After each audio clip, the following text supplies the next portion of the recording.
Bismillahirrahmanirrahim. Assalamualaikum warahmatullahi wabarakatuh. Alhamdulillahirabbil alamin wassalatu wassalamu ala asrofil anbiya'i wal mursalin sayyidina Muhammadin wa ala alihi wa ashabihi ajma'in. Amma ba'du. Rabbi shrah li sadri wa yassir li amri wahlul 'uqdatam min lisani yafqahu qawli.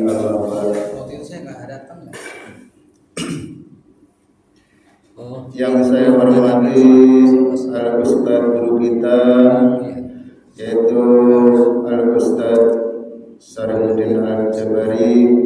Yang saya hormati Ketua DKM Al-Ustaz Sahabatur Rahman. Yang kami hormati seluruh anggota pengajian malam Jumat yang saya hormati.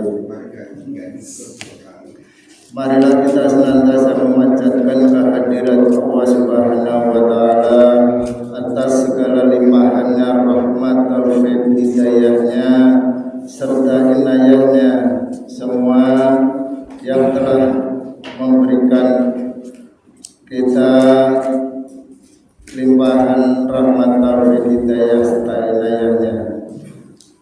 Salawat serta salam tak lupa kami sanjungkan kepada baginda Nabi besar Muhammad sallallahu alaihi wasallam yang telah mencurahkan rahmat serta keluarganya, para sahabatnya, mudah-mudahan syafaatnya sampai kepada kita semua. Amin ya rabbal alamin.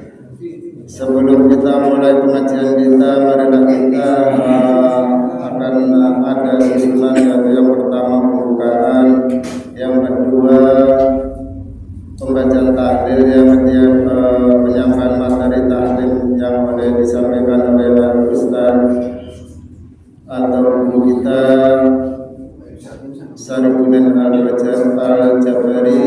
Yang keempat penutup. Marilah kita mulai pengajian kita membacakan surat Al-Fatihah. A'udzu billahi minasyaitonir rajim. Bismillahirrahmanirrahim. Alhamdulillahirabbil alamin. Arrahmanir rahim. Maliki yaumiddin. Iyyaka na'budu wa iyyaka nasta'in. Ihdinas siratal mustaqim. Siratal ladzina an'amta 'alaihim ghairil maghdubi 'alaihim waladdallin. Amin. Acara selanjutnya yaitu penyampaian materi yang disampaikan oleh guru kita Al-Ustaz Sarifuddin Al-Jabari. Tempat dan ini kami persilakan.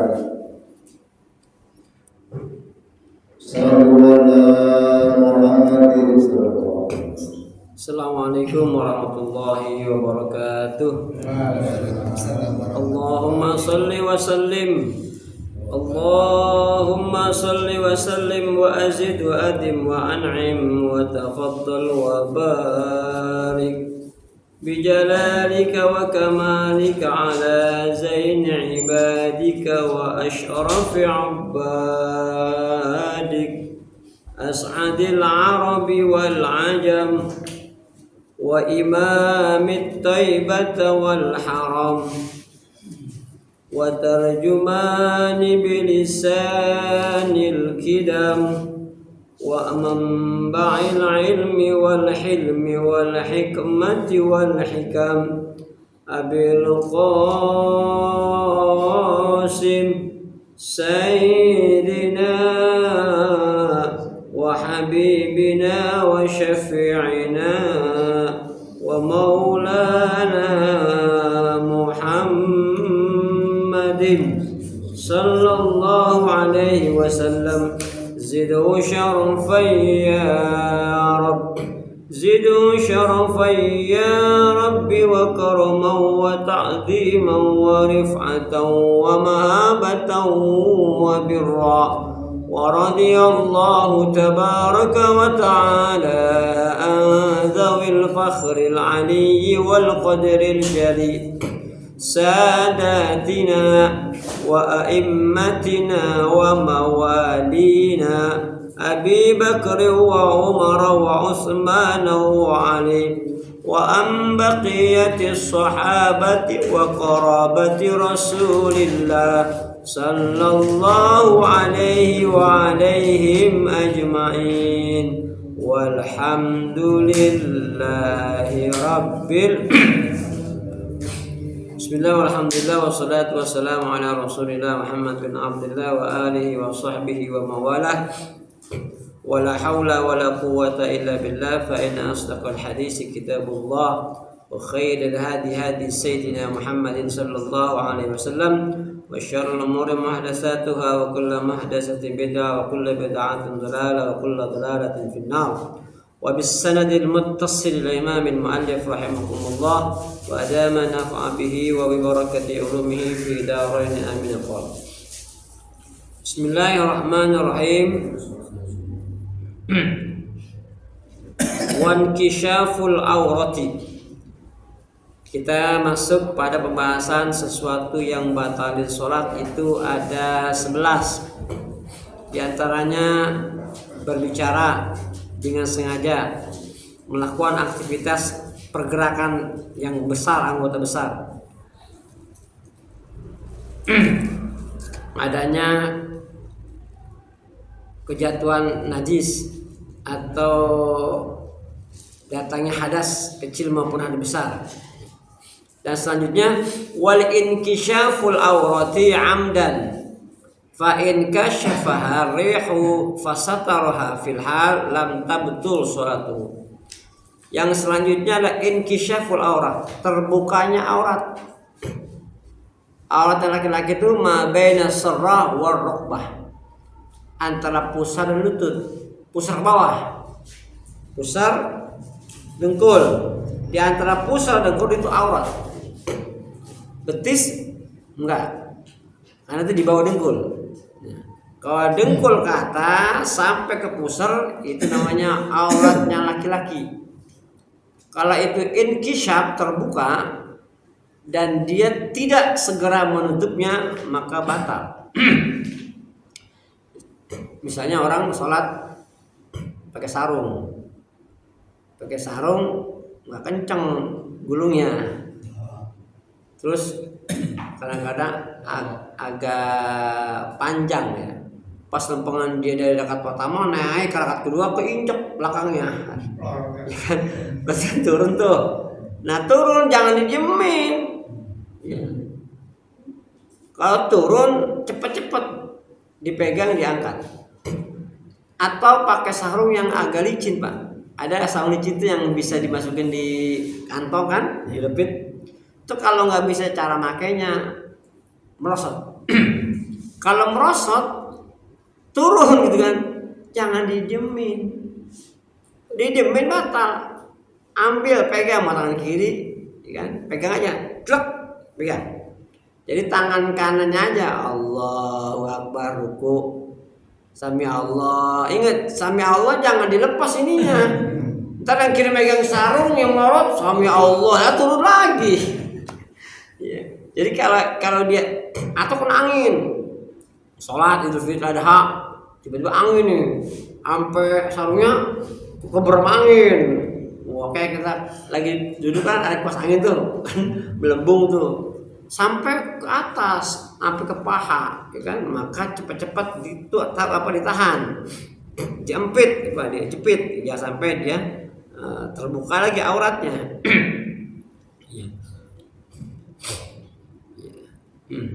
Fa in kashafa rihu, jika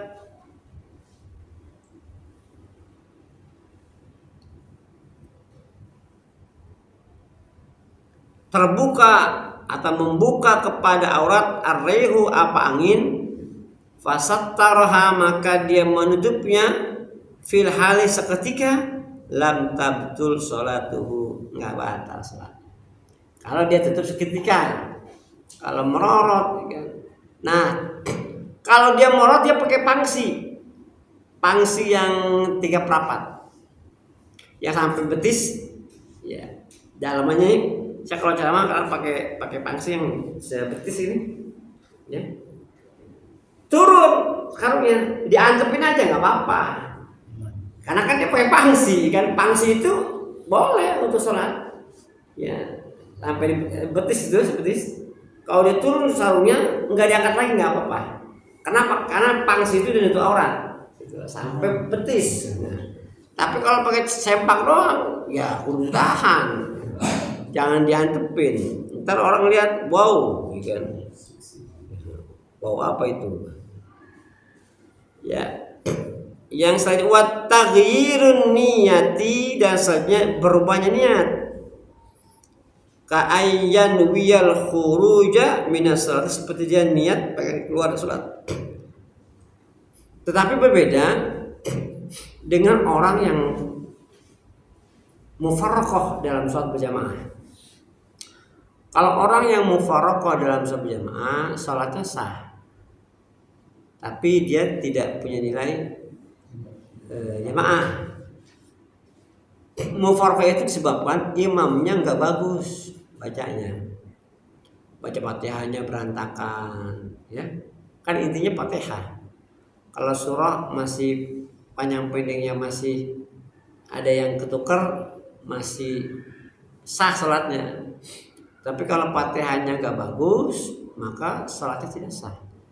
Seorang qari, orang yang bagus baca Qur'annya, dia tidak boleh bermakmum kepada yang ummi, yang nggak bagus Fatihahnya.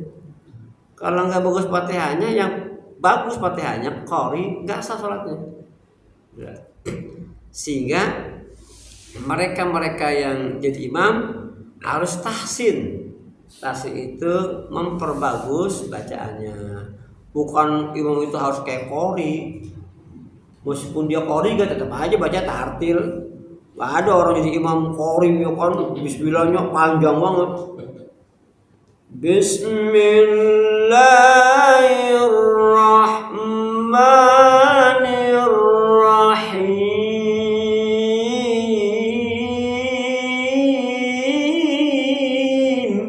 Yang mana tidur ya? Kakak nggak ada, meskipun dia qari juga tetap aja qari mah. Bismillahirrahmanirrahim.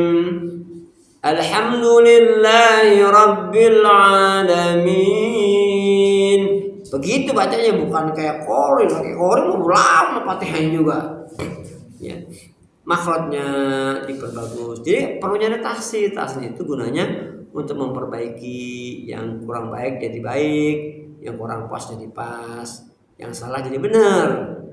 Karena kalau Fatihahnya salah, makhrajnya ketuker, hurufnya juga ketuker, maka itu cacat Fatihahnya. Jadi kalau dulu di Gandaria itu, kalau orang pengen jadi imam, itu ada yang namanya wadah tahsinul Quran. Kalau dia dianggap lulus oleh tim tahsinul Quran, maka dia tidak apa-apa, diizinkan jadi imam. Tapi kalau kata itu belum layak, nggak boleh, harus belajar lagi baca Qurannya, gitulah, makhrajnya, seperti hurufnya. Karena ini hubungannya akan sah atau tidaknya sholat, gitulah, ya. Diperbagus bacaan. Nah kan bapak bisa nih, andai kata bapak enggak mau ustad, kita punya hafalan nih dari Ad-Duha ke bawah, Asa kasur, ya kan, bawah terus pokoknya apa? Anas. Kalau kita ini kayak bener nggak bacanya, setelah aja Quran yang digital. Alhaakumut takatsur hatta zurtumul maqabir. Itu kita dengerin tuh bacaan kita bener nggak? Imam Sudais, ya kan, Muhammad, nggak apa-apa. Karena kalau orang bacaan apa tuh, juz amma ya, sama ya. Itu orang udah sering denger, gitu lah.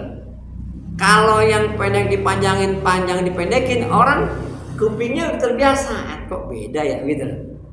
Nah, beda itu bisa terjadi pada si pendengarnya yang memang salah bacanya, atau si imam yang salah dalam bacanya. Sehingga kalau guru ngaji dulu, orang tua kita dulu kan kadang apanya apal cangkem. Apa cangkem itu karena mendengar. Jadi kalau Kali dulu saya ingat banget nih dalam sejarah. Misalnya guru nih, Bismillahirrahmanirrahim.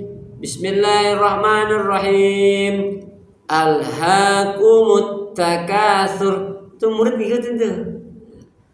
Tapi kalau gurunya bacanya salah, pasti murid itu bacanya sesuai dengan bacaan guru. Atau Bapak menghafal surah juz amma, tapi kualitas bacaan Qur'annya 60%, maka hafalannya sesuai dengan kemampuan bacanya. Bacanya misalnya Alhaakumut takatsur, dia ngeliat Quran begitu bacanya, diapalin itu takasur, ya begitu hafalannya. Apal itu bergantung kualitas bacaan.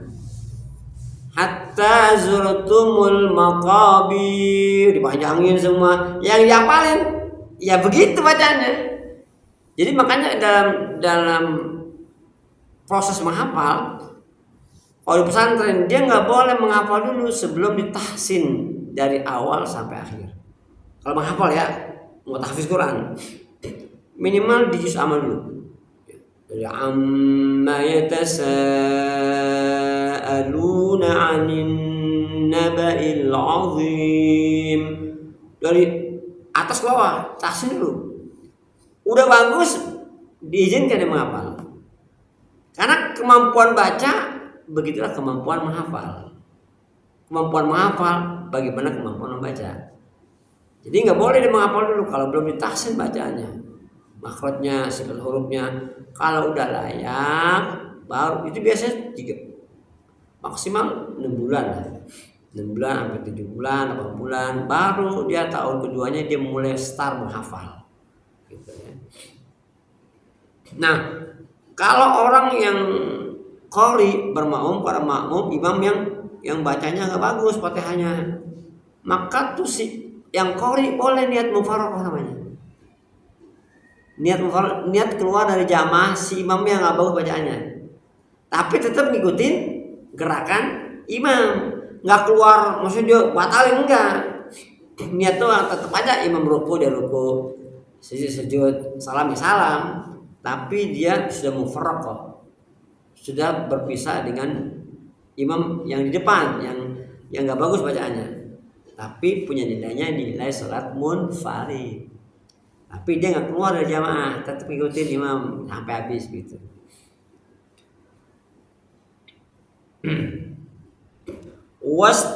Wastidbarul kiblati, dan membelakangi kiblat atau dia merubah posisi arah kiblat. Ka'ayya ja'alaha khalfa dzuri, seperti dia menjadikan kiblat khalfa di belakang. Kiblat di belakang berarti kan kalau kita ngarapnya sono jadinya, ya kan? Atau bisa saja lagi sholat dia merubah posisi badannya, kan yang jadi badan. Jadi kalau assalamualaikum begini, assalamualaikum, sudah berubah nih. Assalamualaikum warahmatullahi. Assalamualaikum warahmatullahi. Ya. Kalau dia baru sudah begini nih, baru begini, maka berarti dia sudah merubah posisi, nggak kesana lagi, samping. Assalamualaikum. Kalau begini boleh. Assalamualaikum warahmatullahi. Assalamualaikum. Kalau kedua bahkan sunnah. Yang menjadi pemasan yang pertama, karena itu rukunnya sholat, rukun qauli. Jadi nggak boleh kalau salam itu yang penting pipi kita kelihatan. Assalamualaikum. Itu kalau kita nengok orang belakang bisa lihat pipi kita, cukup. Nggak harus assalam. Begini. Nggak boleh. Yang pertama ya assalamualaikum warahmatullah. Udah begitu boleh. Artinya ada kata dia begini, ya, nggak apa-apa. Kan udah selesai. Kalau saya salam pertama selesai, salam kedua sunnah. Tapi jangan abu-abu sunnah enggak salam kedua, ya tetap aja salam kedua sebagai kesempurnaan akhir dari salat kita dengan mengucapkan salam yang kedua. Wal aklu wasyurbu kathiran kana al ma'kulu wal mashrubu aw qalilan. Yang saja makan sama minum. Lah emang bisa makan minum lagi salat? Bisa enggak? Lagi salat makan? Enggak bisa. Hah? Enggak bisa. Enggak bisa. Bisa. Bukan lagi sholat ya kan, ada makanan di depan dia jalan dimakan, bukan. Makan minum itu bisa terjadi dalam sholat, seperti dia menelan sisa makanan ya. Makanya kukumur itu beda menyembur. Kalau nyembur nggak usah diputar, nyembur. Kalau kukumur putar agar mengeluarkan sisa makanan. Nah kalau keluar lagi sholat, Bismillahirrahmanirrahim, keluar nih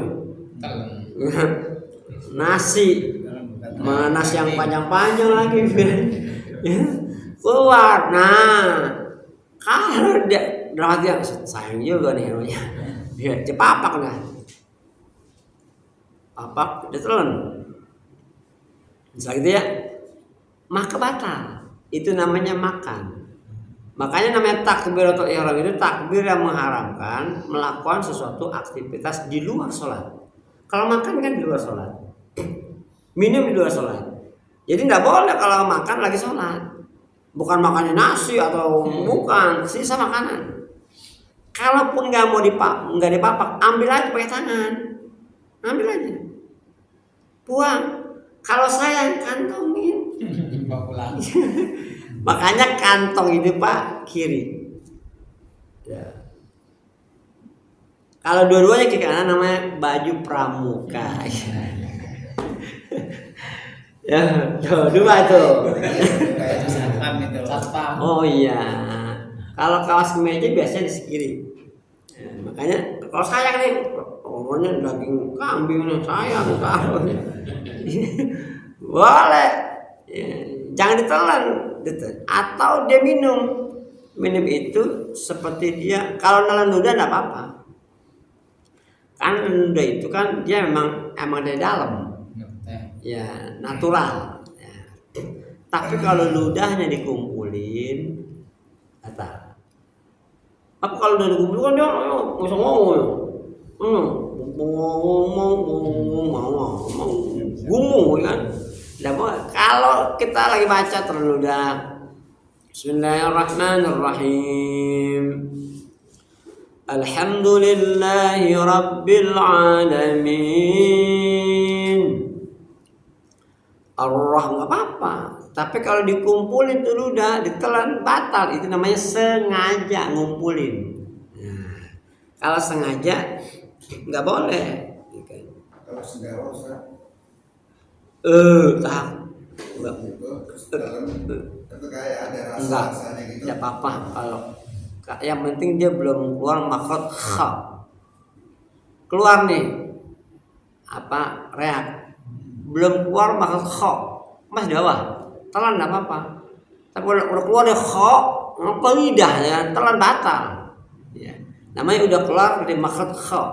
Kalau di bawah masih di dalam enggak apa-apa. Tapi kalau udah keluar itu beda sama ludah. Ludah emang udah ada. Kalau nggak ludahnya kering orang. Nah dia keluar tuh dahaknya, telan lagi batal. Jadi kalau sendawa itu ya nggak apa-apa. Karena dia memang apa? Sendawa mah kan kagak ada yang keluar. Jadi nggak batal sendawa. Kalau kecuali memang keluar lagi ya beda deh. Ya. Katsiran kanal maqulu. Katsiran ialah ada itu banyak apa makan minum atau sedikit. Mau makan sedikit kek, makan sebutir lagi sholat batal. 7 butir ya tambah batal. Batal. illa ayyakuna asyakhsu fi hadhihi surah jahilan tahrimu dzalik. Kecuali dalam contoh ini itu orang jahilan, hal keadaannya bodoh. Tahrim dzalika akan keharam itu. Dia enggak tahu. Sebutir doang, kan? Dia telan, enggak tahu memang dia, itu enggak apa-apa. Kalau enggak tahu ya. Itu pentingnya ngaji biar tahu. Wal qahqah wa minhum man yu'abbiru anha bidhahki. Ya, ketawa batal. Itu kayak bocah-bocah, ya kan? Dia sholat bercanda, ngobrol ya apa? Enggak sah. Diem aja dia sholatnya. Dapat pahala tuh bocah meskipun dia belum punya kewajiban untuk sholat. Anak kita ajak nih cucu kan, kalem gitu, nggak sengokat dengan seperti orang dewasa, dapat pahala dia. Kalau bocah lagi sholat, ikan melepak punggung temennya, buok, ya itu udah batal ya. Jadi sholatnya nggak benar jadinya. Ketawa nggak boleh. Kalau mesem boleh, mesem. Lagi sholat mesem. Kalau ketawa kan suara gitu. Cekikan juga kalau ngeluarin suara. Kalau coba gini. Nah, ketawa enggak apa-apa kalau. Nah, itu dah. Ketawa itu bocah-bocah gitu lah tuh. Iya, gitu. Waridatu dan rida itu wa yaqul Islam biqaulin aw fi'lin. Rida itu adalah memutus Islam. Artinya keluar dari Islam biqaulin au fi'lin, dengan perbuatan atau ucapan atau perbuatan. Dengan ucapan. Jadi begini, jangan kita nuduh orang mengkafir-kafirkan orang. Hidup bocah kalau pernah sholat dasar orang kafir loh. Ya kan? Jangan. Kalau selama dia muslim, nggak ada indikasi dia keluar Islam, tetap aja dia muslim. Nggak boleh mengkafir-kafirkan saudara semuslim. Dia kalau nggak sholat dia bukan kafir. Waridatu wa yaqtul Islam biqaulin aw fi'lin. Dan juga jangan bercanda begini, sholat zuhur yuk. Sholat nomor 2, nomor syahadat, jangan. Itu kebiasaan itu. Ya. Entah kalau dia ucapan gini. Kalau dia ngapain sholat, ya kan nggak perlu sholat. Kalau orang yang nggak sholat, dia belum tentu kafir. Orang yang nggak sholat, ya kan. Tapi dia nggak sholat, tapi dia tahu itu kewajiban sholat. Karena dia muslim, dia tahu sholat wajib, tapi dia nggak ngerjain, itu belum kafir. Kenapa? Karena dia masih meyakini akan satu perintah yang diajarkan Allah kepada Rasulnya. Itu mah nggak kafir, tetap aja dia orang bermaksiat, fasik, gitu. Bukan orang kafir. Gitu. Kafir itu orang yang tidak percaya akan adanya Allah dan tidak percaya dengan apa yang datang dari Allah kepada para nabi dan rasulnya. Fastun fi adadi rakaatis shalah wallahu a'lam. Saya mau acara ke Pejaten Barat. Jadi sampai sini ya. Tapi saya saat akhir udah kasih tahu ya, kita penutupannya bulan apa ya? Masih Februari ya? Mas akhir ya? 28 atau 29? 29 ya. Ibu katanya 29 kita. 2 Februari Kamis 29. Kalau Kamis malam Jumat 29. Iya. Kan puasa antara 11 ya. Ya. Tanggal 25 Nisfu. Tanggal 25? 25 Februari malam Nisfu ya. Tanggal 25 ya. Iya, 25 Februari. Ya, dilanjutkan cepatnya. Terima kasih. Assalamualaikum warahmatullahi wabarakatuh. Waalaikumsalam. Saya mudik ya. Masih ada. Nah, Fatihah untuk orang tuanya ya. Kita baca Fatihah untuk ibu dari Pak Ade, ya kan? yang sedang kurang sehat, semoga Allah angkat penyakitnya, Allah sehatkan badannya. Al-Hadini Al-Fatihah.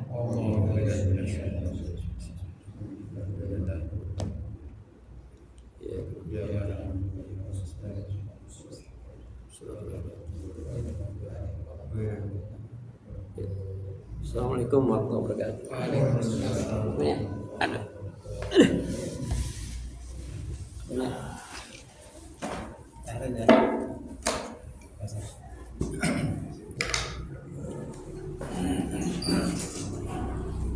Demikianlah pelajaran yang telah disampaikan oleh guru kita Ustaz Sarifuddin Al-Jabari. Mudah-mudahan kita dapat menerimanya dan bisa mengamalkannya.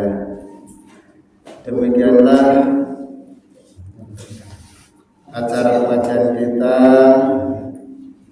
Mari kita tutup dengan bacaan Alhamdulillahirabbil alamin. Saya selaku pembaca, ada kurang lebihnya mohon maaf yang sebesar-besarnya. Wabillahi taufiq wal hidayah. Wassalamualaikum warahmatullahi wabarakatuh.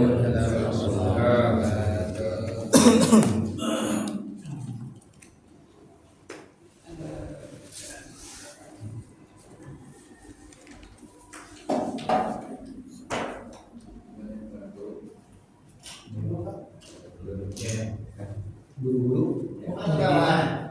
Di mana?